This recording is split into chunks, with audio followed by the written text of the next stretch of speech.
Hi guys, welcome to the channel. In today's video, I'm going to show you how you can hide all posts on Facebook from friends. So the first step you need to do is to open Facebook application and click on your profile picture.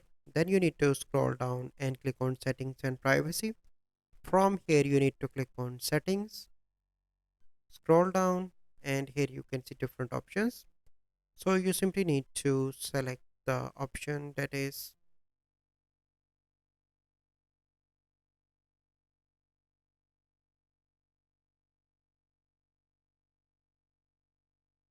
activity log. So once you are here you can see different options. Click on public post. So once you are here, you simply need to select all and click on three dots in the bottom. And here you can see an option of change audience.